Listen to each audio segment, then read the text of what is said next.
Hello friends, let us now learn some important points about the glomus tumor or also called as this glomus tumor or also called as paragangliomas. So what do you see in glomus tumor? This is actually the most common benign tumor which is seen in the middle ear is the glomus tumor.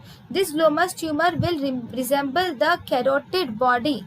So it is also called as chemodactoma. It will resemble the carotid body, so it is also called as chemodactoma.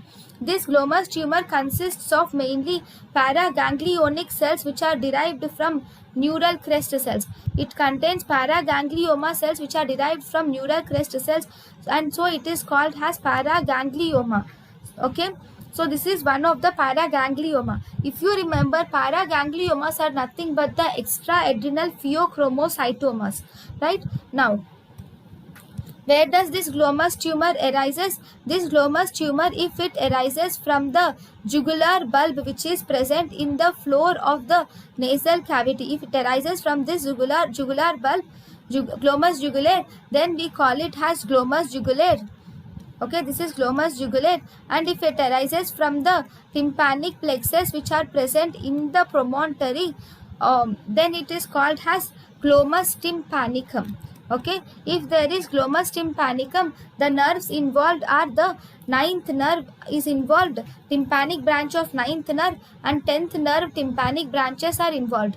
Ninth nerve tympanic branch is called as Jacobson nerve, whereas 10th nerve tympanic branch is called as Arnold nerve. Ninth nerve tympanic branch is Jacobson nerve, and 10th nerve tympanic branch is Arnold nerve. So this is actually a multicentric tumor which is seen in almost 10% of cases, and it originates in more than one sites. If you were asked what is the most common site of origin, it is in the middle ear.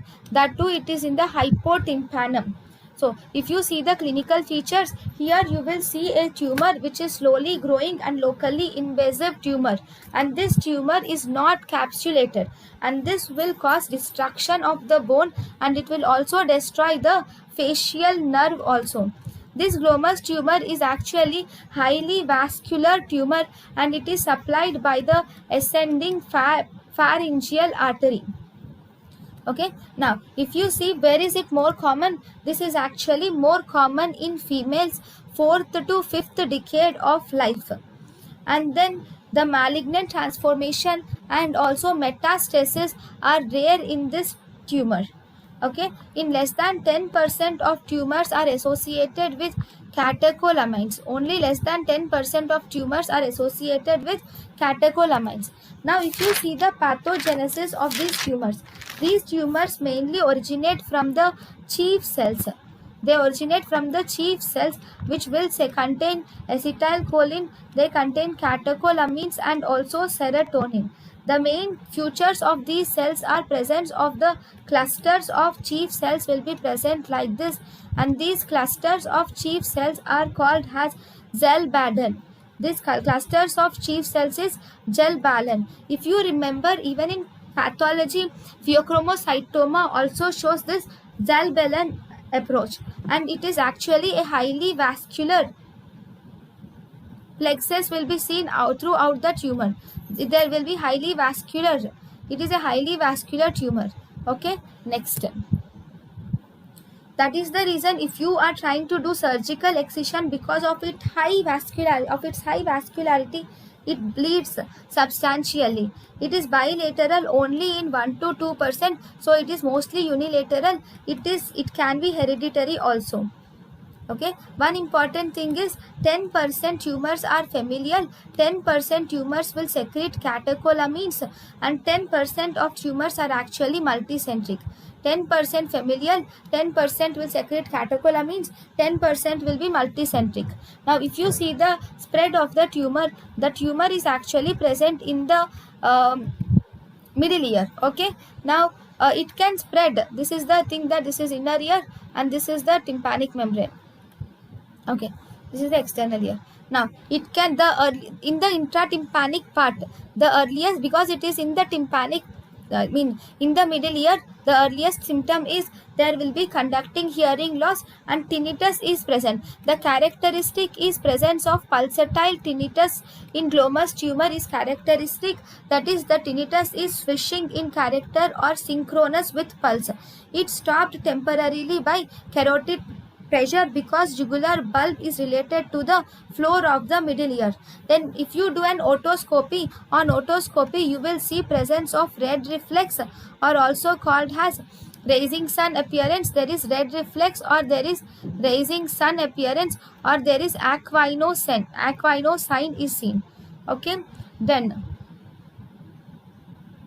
in the glomus tumor, we also have one more sign which is called as pulsation or brown or blanching sign, also called as aquino sign. So what do you see in this? In this, if you introduce the Siegel's speculum into the external auditory meatus, this will increase the pressure of the the middle ear cavity. So as a result, because of this pressure, first the tumor will blanch, and then on removal of the pressure, again the tumor will reverse the blanching, again it becomes red.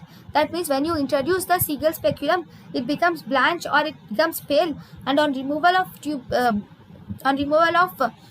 the Siegel speculum, it becomes red. Okay, then what about aquino sign? Aquino sign is when you manually compress the ipsilateral carotid artery. If you manually compress the ipsilateral carotid artery, you will see blanching of tumor, because when you compress the ipsilateral carotid artery, you are stopping the blood supply through the carotid artery, and as a result, the glomus tumor, being a vascular tumor arising, receiving its blood supply from ascending pharyngeal artery, which is a branch of external carotid artery. So when you compress the carotid artery, obviously the blood supply will be less, so it blanches, the mass will blanch. Okay, that is aquino sign. Then next, the tumor will also present as the polyp. See, this is one way. Then sometimes it might even go through the tympanic membrane, and it might present to the external ear as a polyp. If it presents as a polyp, you will see that there would be profuse bleeding will be seen from the external ear. You will see presence of profuse bleeding, and the patient also will have dizziness, vertigo, facial paralysis, and earache and otorrhea will be seen. Then next important thing is, here this tumor will produce catecholamines. Because of the catecholamines, there will be symptoms like headache, sweating, and flushing symptoms are also seen, and it also involves the 9th and 10th cranial nerves. So as a result, it results in dysphagia and hoarseness. Okay, now what is important here is investigations. Investigations are, if you examine the ear under microscope, you will see presence of a pulsatile mass is seen, and you can measure the catecholamine levels. They will be seen increased, and vanillin mandelic acid levels will be increased in urine. Okay, then you can also do CT scan. CT scan is actually an investigation of choice. This CT scan will distinguish the glomus jugulare from glomus tympanicus. And we have something called as flap sign. What is flap sign? Normally you have, if this is the ear cavity, okay, here you will have a carotid canal. In the carotid canal, the carotid artery will go like this, and we also have the internal jugular vein also, which will actually go here. Okay, so this is carotid artery and internal jugular vein. Normally between the carotid artery and internal jugular vein, there is a crest which is present. This is actually a crest is present normally, but this crest is actually absent in glomus tumor. So the neural crest which is present between the carotid canal and the jugular fossa on the lateral tomography is absent in case of jugular tumor. That is called as flap sign. That is, absence of this crest is flap sign. Then you can also do HRCT is done with gadolinium enhanced MRI. HRCT, if you do with gadolinium enhanced MRI, this will delineate the intracranial extent of tumor. Then you can do audiogram. In the audiogram, if you do an audiogram, you will see the conductive hearing loss will be seen. When the middle ear is involved, the patient will have conductive hearing loss. When it goes to the inner ear, when it spreads to the inner ear, then you will see involvement of sensory neural hearing loss is seen. Then you can also do in audiography can be done, and you can also do arteriography, because it is actually involving the jugular bulb. So you can do jugular venography can be done in this case. Okay, next, one more important thing is biopsy is actually contraindicated. Why? In jugular tumor, it is actually a highly vascular tumor which is arising from the internal jugular vein. So obviously, if you do a biopsy, then it will bleed very hard. It has high vascular structure, and it is getting its blood supply from ascending pharyngeal artery, not from the jugular vein. I'm sorry, it is from the ascending pharyngeal artery, which is a branch of carotid artery. So you can also do carotid angiography to see the blood supply or vascularity of the glomus tumor. Okay, next. Then about the treatment. So if you see in the treatment you can do surgery. Surgery is done, which is microsurgical total tumor removal is the treatment of choice, because if the patient is with functionally secreting tumor, you should have to first give alpha blockers, and then you will have to proceed to the surgery. Okay, you can also do embolization. If the tumor is inoperable, then you can do embolization. Then embolization can also be done preoperatively. Why? To decrease the size of the tumor, embolization can be done preoperatively. Then if the tumor is inoperable, and in older patients, in that cases we can do radiation can also be done. Then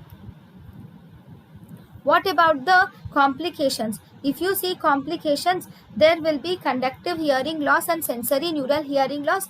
There will be involvement of hypoglossal nerve injury can be there. Facial nerve palsy can be there. Ipsilateral Horner syndrome may be there due to involvement of sympathetic chain, which will present with ptosis, meiosis, and ipsilateral facial flushing and sweating.